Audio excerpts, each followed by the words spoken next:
you just mentioned that you were involved in various hits. Can you talk about those situations? Well, during the war, yeah, I guess those are easy to talk about. The ones before the war, I'm not proud of. I don't like that I was involved in them. It was that weakness thing where you had to do what you had to do, and I got over it and I did it. But Okay. but the war, yeah, the war hits like the Nicky Black hit. Nicky was a heavyweight on the Orena side. As a matter of fact, he was going to be the next consigliere. Won the if Vic Orena won. And I had an Uncle Albert that just died recently at about 94 years old. And he was a dinosaur with the Colombo family, right from around Avenue U. And he sort of got bypassed for Nicky Black because Nicky was very big in the unions and made a fortune. And I guess it was Joe Colombo that made him. But Junior Persico put a stipulation in that he will never rise above Goodfella. He'll never be a captain. He'll never be in administration. For some reason, he didn't like Nicky. And that's why Nicky went to the other side.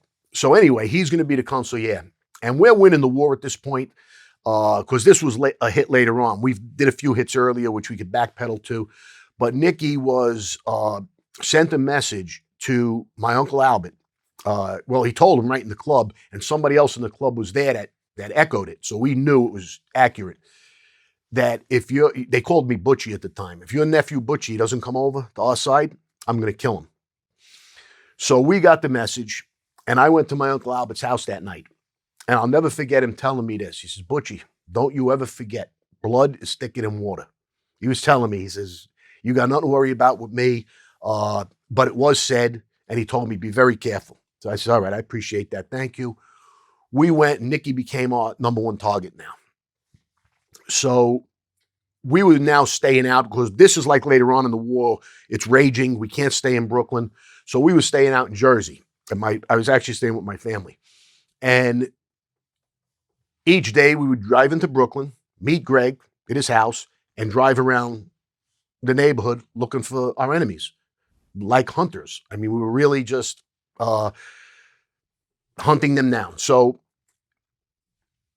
we pull up to a spot where we had a shootout. We killed a guy recently there. We injured a guy there. And while we're sitting there, I got the binoculars. We're about a block away, and we're looking at the club because we saw a couple of cars we recognized. But as I'm looking at the club, I see this Land Cruiser or Land Rover, it's a Toyota, pulls up right in front of the club. And I said, these are my exact words, that's Nicky Black. I couldn't believe it. It was like, we found our lost dog. And Greg says, let's get him. Those were his exact words. So we start driving down the block. Jimmy's driving. Greg's in the front. I'm in the back. Greg puts the fake siren in the window. We had the coffee cups. We always wanted to look like we were doing surveillance. So as we pull up behind him, Nicky's pulls out.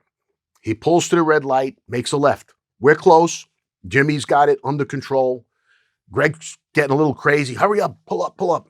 But, Jimmy's smart. He knew when the move would be made. So as we follow him around the triangle, he comes all the way around and starts coming back to where he was coming from. And he stops in front of the house where all the cars are parked that we recognized. One of the guys comes out. His name is Anthony. That's all I knew him as. As he pulls up, he's handing an envelope into the car. A big, thick envelope. Obviously, it was money. We pull up alongside Nicky. I'll never forget. I can't believe to this day how during a war, okay, where you're threatening people and you're shooting people and we're shooting each other back and forth because we wouldn't do it. We had watched the mirrors.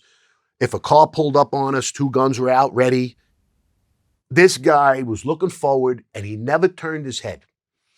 I could only think he thought we were cops. And he was probably telling his nephew who was sitting there, Joe, they're rolling up on us.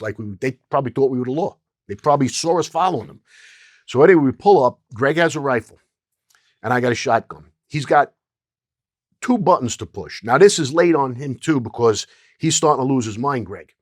From the AIDS, the dementia was setting in. And he was doing lots of clumsy, comical things.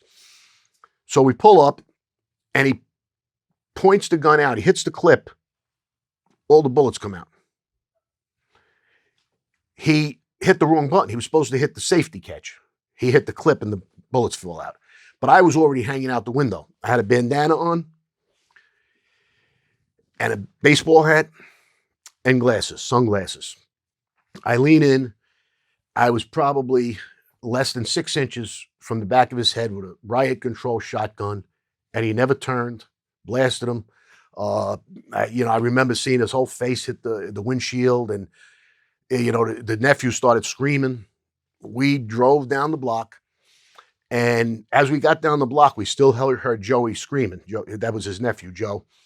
And I remember this, again, because it was during the war and it was kill or be killed, I was actually feeling very satisfied that this guy just told my mother's brother that he was going to kill me.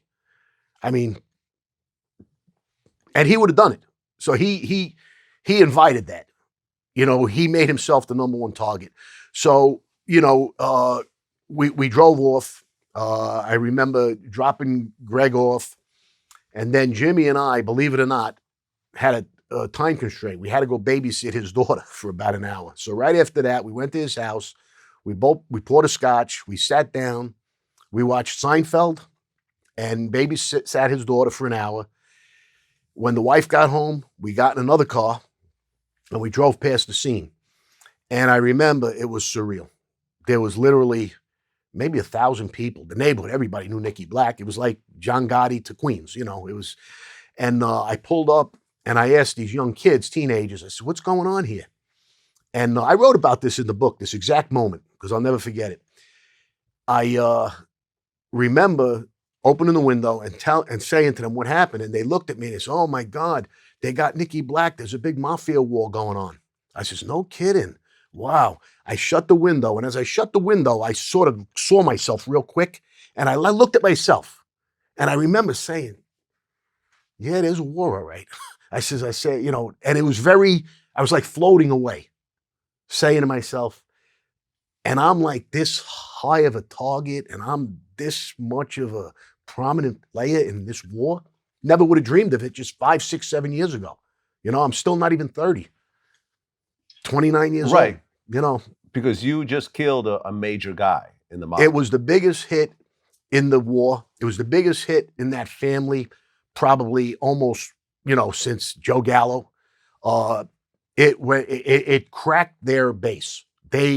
Some guys started coming over to our side. They started second guessing themselves, and we heard it. And we heard it from Greg Sauce. We heard it from other guys coming over from the other side. And it was obvious too. It was, they were falling apart.